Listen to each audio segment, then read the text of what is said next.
Film dimulai pada tanggal 9 Juli di hari Sabtu. Seorang mbak-mbak marketing di perusahaan startup bernama Linami menjalani kegiatan sehari-harinya seperti biasa. Adus, OTW naik bis, kerja, belanja online, dapat penawaran pinjol, dan main sama teman-temannya sampai larut malam. Sampai akhirnya ketika pulang ke kosan naik bis, Mbak Nami yang ketiduran buru-buru keluar tanpa sadar HP-nya terjatuh dan ditemukan oleh seorang pria, yaitu Junyong. Dan inilah tidak terkunci.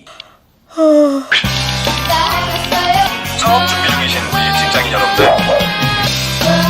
안녕하세요. 저희 마시코냑인데요.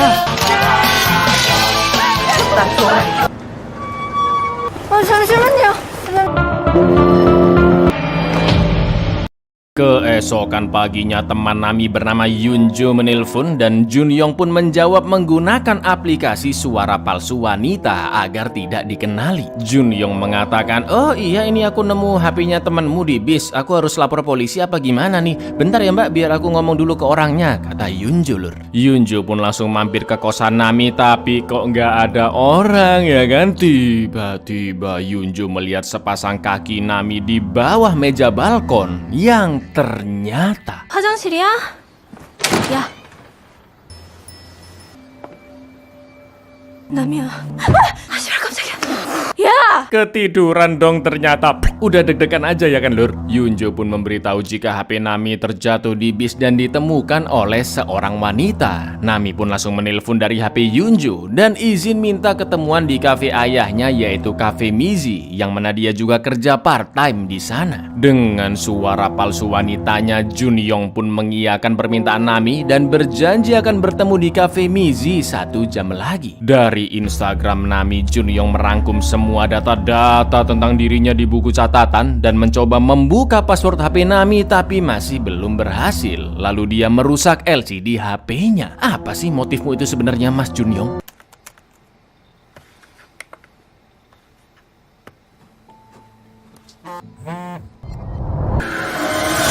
Di lain tempat, seorang detektif bernama Jiman bersama rekan dan polisi-polisi sedang menginvestigasi mayat seorang wanita yang hilang 1 bulan lalu dan ditemukan di sebuah gunung. Jiman DKK tidak menemukan sidik jari dan hanya ada apa ya ini lur ya namanya ya, kayak botol yang isinya nutrisi tanaman, biasanya ditancepin ke pohon gitu lur. Jiman pun mencoba berkeliling ke area hutan sekitar, lalu menemukan sebuah pohon plum dengan botol sama tertancap di sana dan ada tulisan Junyong di dekatnya. Jelas dia pun menduga Junyong adalah pelaku pembunuhannya, dan usut punya usut ternyata Jiman adalah ayah dari Junyong. Mereka sudah tidak pernah bertemu selama 7 tahun lamanya sejak Junyong tinggal sendirian, dan bisa saja dia memang pelakunya atau mungkin ada hubungan dengan pelaku. Sementara itu Nami yang sudah sampai ke Cafe Mizi milik ayahnya bernama Sungwoo ditelepon oleh Junyong bahwa HP Nami nggak sengaja jatuh dan layarnya rusak. Maka dari itu Junyong meminta Nami datang ke toko reparasi karena biaya servisnya sudah dibayar dan tinggal menunggu tanda tangan dari Nami. Saat itu juga Nami pun langsung OTW ke gedung perbelanjaan dan mendatangi toko reparasi sesuai alamat dari Junyong. Terlihat HP Nami yang masih belum dibetulkan dan ternyata toko reparasi itu adalah milik Junyong. Tujuan Nami diminta ke sana agar dia mengisi formulir reparasi termasuk password HP-nya. Dengan cekatan Junyong mengganti LCD-nya lalu memasukkan sebuah software yang bisa melacak semua aktivitas Nami di HP-nya lur. Nami pun sama sekali tidak sadar jika pria di depannya adalah orang yang mengambil HP-nya dan memiliki maksud tersembunyi.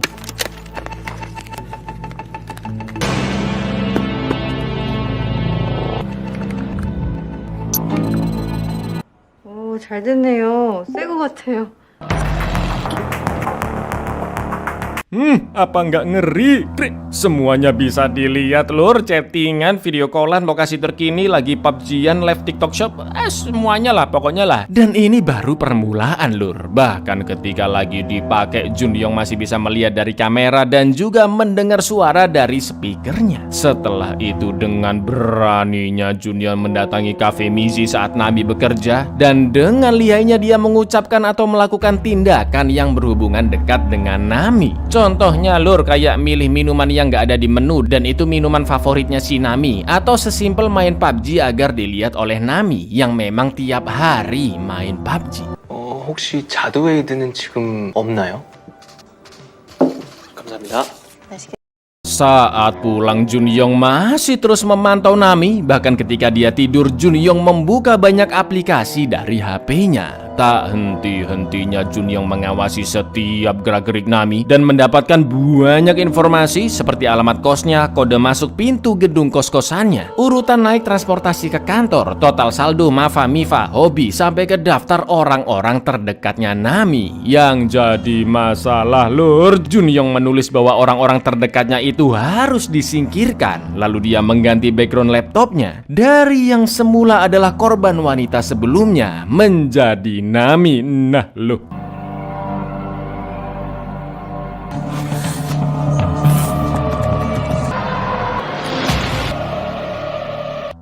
Di kantor startupnya, sang CEO bernama Ibu Oh memberi kabar bahwa perusahaan mendapatkan proyek besar dengan sebuah merek. Dan secara diam-diam Ibu Oh juga menaikkan gaji Nami karena dia bekerja sangat baik dan karyawan terlama di sana. Sementara itu Junyong masuk ke kos-kosan Nami, mengublek-ngublek seisi ruangan dan menemukan HP cadangan milik Nami.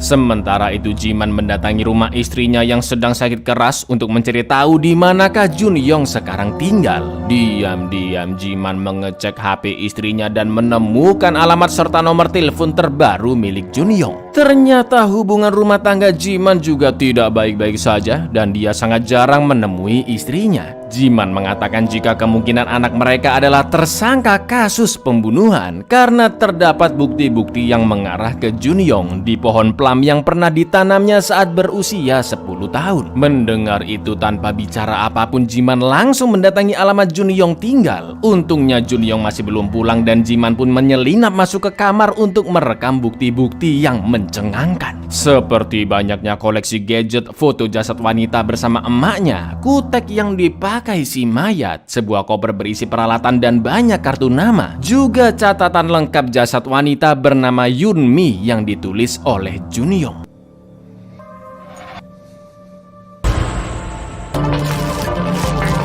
Di saat yang sama, Junyong yang baru sampai kosannya melihat ada semacam kawat di depan pintu. Curiga ada orang di dalam kosannya, Junyong pun mengintip lewat jendela belakang dan melihat ayahnya yang sedang memeriksa seisi kosan. Gak pakai lama, Junyong pun langsung chat ayahnya dan juga mengirimkan foto dirinya yang sedang mengintai. Junyong terus mengirimkan foto demi foto dari tempatnya bersembunyi yang membuat Jiman terpancing dan mengejarnya. Saat ayahnya teralihkan, dengan cepat Junyong mengambil semua barang-barang pentingnya dan langsung kabur dari sana.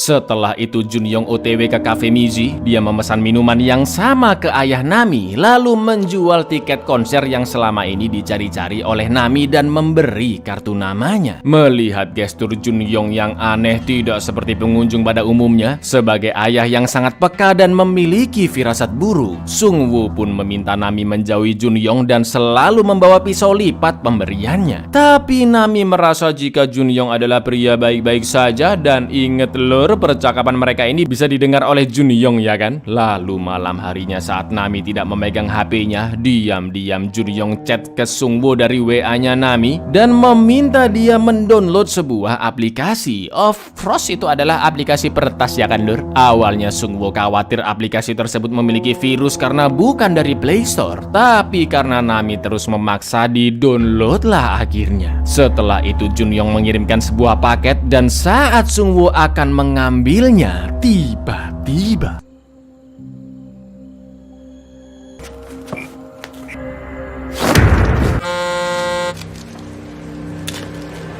sementara itu di pegunungan yang sama, polisi menemukan banyak mayat wanita lainnya yang jika ditotal berjumlah 7 wanita. Dan Jiman masih merahasiakan bukti di HP-nya jika putranya adalah pelaku sebenarnya.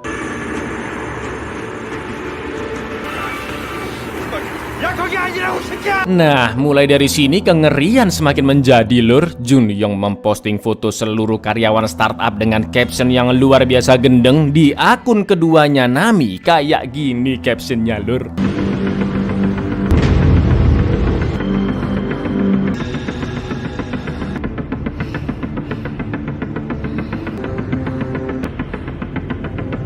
Jelas Nami pun langsung OTW ke kantor dan terlihat rekan-rekan kerjanya yang menatap dengan sinis. Nami bersumpah dia tidak mengunggah postingan tersebut dan mengatakan jika sepertinya dia telah diretas. Akan tetapi sang CEO nggak percaya omong kosong tersebut. Dia sangat marah dan terpukul karena proyek besar dibatalkan. Perusahaannya pun bangkrut seketika dan karyawan yang paling dipercaya telah berkhianat. Satu persatu orang-orang terdekat dari Nami pun berhasil disingkirkan oleh Junyong. 메인 이벤트 하기로 한 거 다 취소됐어요. 다시 살아나게.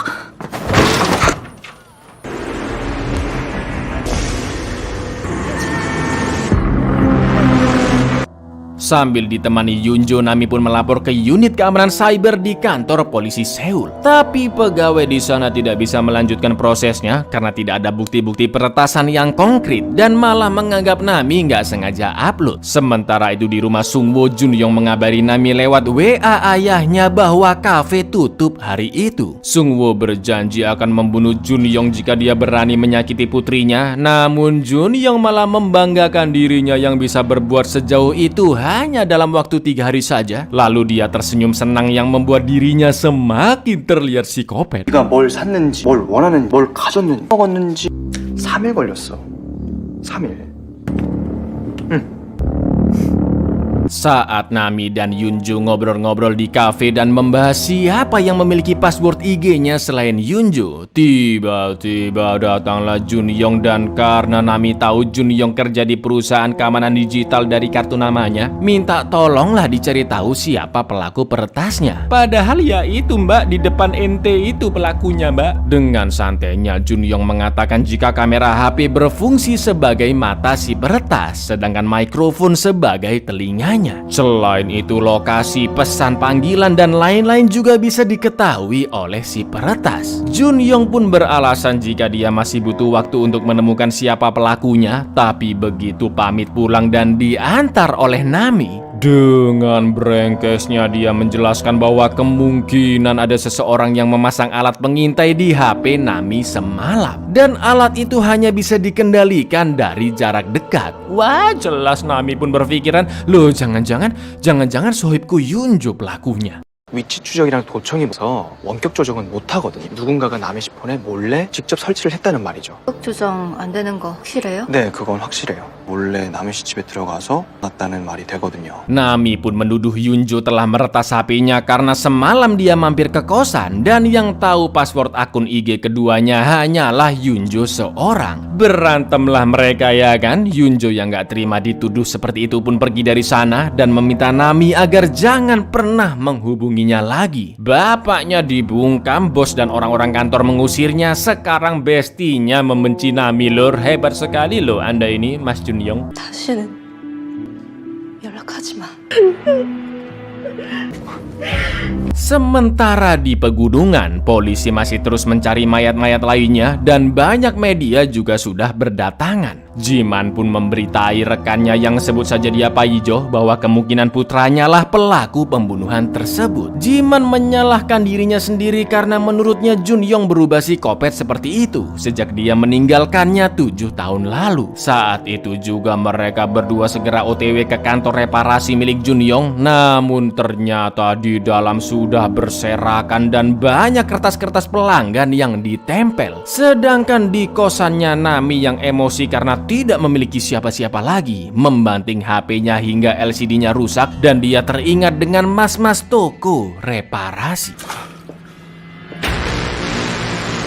Paijo pun berniat memberitahu penemuan mereka ke media, namun Jiman mencegahnya karena dia ingin menangkap putranya dengan tangannya sendiri. Tak lama kemudian datanglah 2 polisi bersama Nami karena ternyata Nami mencurigai si pemilik toko reparasi lah pelaku sebenarnya. Betapa terkejutnya Nami ketika mengetahui Junyong lah pemilik toko itu, dan ketika dia menelpon perusahaan keamanan digital tempatnya bekerja, ternyata nama Junyong tidak terdaftar sebagai karyawan di sana. Nami pun penasaran kenapa Junyong tega berbuat seperti itu dan kenapa detektif sampai menyelidikinya. Jelas Jiman merahasiakan soal pembunuhan berantai 7 wanita di gunung dan mengatakan jika ini hanya kasus cybercrime biasa. Mumpung sekarang HP-nya lagi mati, Nami pun memiliki ide untuk mengajak Junyong datang ke rumahnya ketika HP-nya dihidupkan kembali, dan saat itulah Jiman bisa menangkapnya. Junyong si pembunuh berantai yang memang selalu naksir dengan para korbannya, namun dengan cara yang tidak biasa pun menuruti permintaan Nami, dia berdandan dan melepas kacamatanya lalu gercep OTW ke kosan Nami.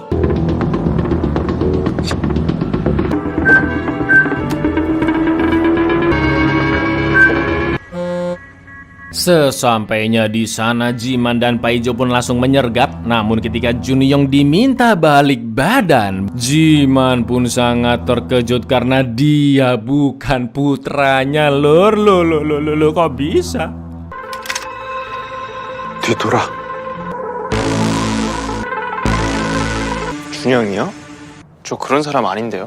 Meskipun tidak mengaku sebagai Junyong, tapi mereka tetap curiga karena dia tidak ada rasa takut saat ditodong dan KTP-nya pun diminta. Namun dengan beraninya Junyong malah meminta KTP mereka balik karena tidak seharusnya polisi menodong warga sipil. Daripada makin rumit dan nambah masalah, Jiman dan Paijo pun membiarkannya pergi. Setelah Junyong pergi, dia pun nge-WA Nami dan mengatakan jika pertemuannya diundur weekend nanti. Sedangkan Jiman dan Paijo mengabarkan bahwa mereka salah nangkep orang. Agar situasi lebih aman untuk sementara waktu, Nami akan memakai HP lamanya. Padahal HP itu juga udah diretas ya kan? Ingat kan pas si Junyong nyelinap masuk ke kosannya lur. Tak lama kemudian kepala divisi menelpon Jiman karena dia sudah mengetahui Jiman yang berusaha menyelesaikan kasus itu sendirian dan memintanya segera balik ke kantor. Demi kebaikan Nami, Jiman dan Paijo pun mengantarkannya ke rumah sang ayah Sungwo supaya lebih aman. Lalu Jiman memberi kartu namanya jika sewaktu-waktu dibutuhkan. Sebuah kesalahan besar karena Junyong ada di rumah tersebut ya kan. Nami yang tidak sadar pun santai aja berjalan di dalam rumah dan melihat ayahnya yang lagi tidur ditutupi selimut. Lalu saat Nami bersantai di kamarnya, tiba-tiba Junyong WA, "Kamu ganti HP ya? Aku juga ganti kok," katanya lur.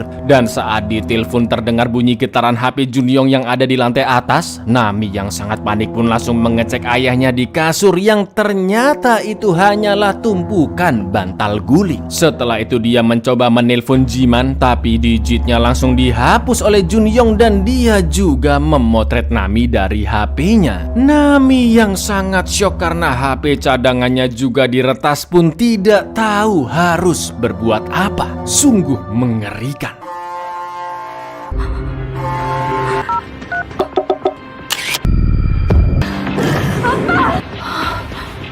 Nami yang sangat ketar-ketir memberanikan diri mencari ayahnya dan tiba-tiba Junyong muncul dari balik sofa, tentunya dengan senyuman santai nan psikopat. Nami mengancam akan membunuh Junyong jika tidak diberitahu di mana ayahnya. Namun Junyong mengancam balik dengan menunjukkan video ayahnya yang sedang disekap dan meminta Nami untuk WA ke Jiman bahwa dia baik-baik saja di rumah. Setelah selesai mengirim WA-nya, Nami pun bertanya kenapa Junyong melakukan semua ini dan Junyong menjawab, "Kamu sih jatuhin HP di bis. Ya udah aku ambil dan aku lakukan ini semua." Sebuah alasan yang sangat psikopat lah pokoknya lur. Ya emang pembunuh berantai gila yang pengen aja bunuh orang secara random gitu lur dia ini lur. Sampai akhirnya Junyong pamit ke toilet dan ketika Nami masuk ke sana membawa senjata senemunya, ternyata di sanalah ayahnya disekap. Dengan terpaksa tangan dan kaki Nami pun akhirnya diikat, namun Junyong tetap menyiksa ayahnya perlahan-lahan dengan menggerojok air memenuhi bathtub.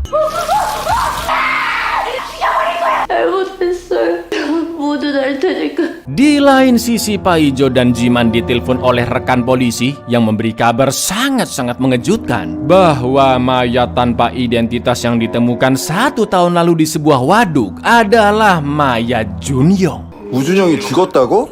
말 같지도 않은 소리를 하고 있어. 우지에서 발견한 무용고 사체랑 높다는 결과가 나와서요. Di toilet, Nami pun berjanji akan melakukan apapun yang diinginkan Junyong asalkan ayahnya bisa dilepaskan. Namun Junyong tidak peduli dan untuk sementara waktu Nami dicemplungkan ke bathtub yang sama. Lalu Junyong memfotonya sambil tersenyum, lalu menjadikan foto tersebut sebagai wallpaper HP-nya, persis seperti korban-korban wanita sebelumnya yang disiksa dengan cara yang sama. Tak lama kemudian Junyong yang bersantai sejenak di ruang TV melihat siluet Jiman dan Pak Ijo yang akan masuk ke dalam rumah. Karena ternyata Nami sudah memberikan kode sebelum mereka berpisah bahwa dia tidak akan mengirim WA. Itu artinya pesan WA sebelumnya adalah sebuah tanda bahaya yang mengancam dan mereka berdua langsung OTW ke rumah Pak Sungwoo. Pak Ijo yang masuk ke rumah diam-diam dibuntuti Junyong dan akan ditusuk. Namun untungnya Jiman berhasil menodong Junyong duluan. Tanpa basa-basi Jiman langsung memukulinya berkali-kali lalu memborgolnya. Dan Jiman yang merasa anaknya masih hidup bertanya di manakah putranya Junyong berada. Karena masih nggak mau jawab, Jiman lanjut memukulinya dan mengecek catatan lengkap di koper milik Junyong KW. Ternyata putranya Junyong adalah orang pertama yang dibunuh oleh pria misterius ini dan sengaja memakai identitasnya untuk menjebak banyak korban wanita hanya demi memuaskan hasrat psikopatnya yang luar biasa di luar nalar. Dan bisa jadi lur, Junyong KW ini sebelumnya juga telah membunuh banyak orang ya kan di kota-kota lainnya. Di koper tersebut juga banyak koleksi HP yang sudah dinomori sesuai urutan kematian korban, dan di nomor 0 atau nomor milik Junyong terlihat dirinya yang sudah tewas tenggelam. Wah, syok ya kan? Sebagai seorang ayah, Jiman merasa bersalah karena tidak bisa melindungi putranya yang sudah lost contact selama 7 tahun. 준영이 어딨어?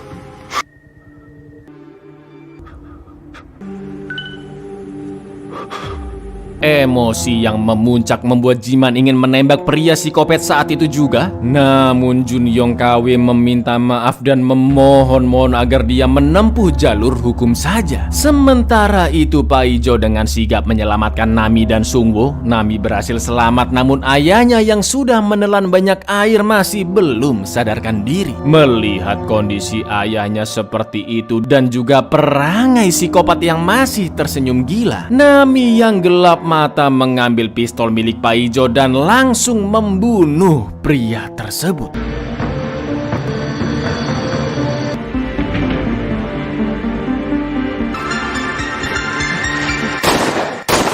Tak lama setelah penembakan itu, alhamdulillahnya Sungwoo berhasil diselamatkan dan Nami yang melihat ayahnya pun menangis memeluknya. Singkat cerita, Nami dan Sungwoo dibawa ke rumah sakit dan terlihat banyak warga, polisi juga media yang berdatangan. Berita pun menyiarkan bahwa tersangka pembunuhan berantai masih hidup dan sedang dirawat. Identitas pelaku juga tidak terdaftar sejak dia lahir dan polisi akan mengidentifikasinya saat Junyong KW sudah pulih. Seluruh warga Korea pun diminta berhati-hati dalam penggunaan HP karena kasus peretasan bisa terjadi kepada siapapun. Dan siapa yang sangka bisa seberbahaya ini ya kan lur? Film pun ditutup dengan banyaknya warga Korea, termasuk orang-orang terdekat Nami yang memberi semangat juga dukungan moral. Bahkan ada yang sampai mendatangi Cafe Mizi tempat Nami bekerja.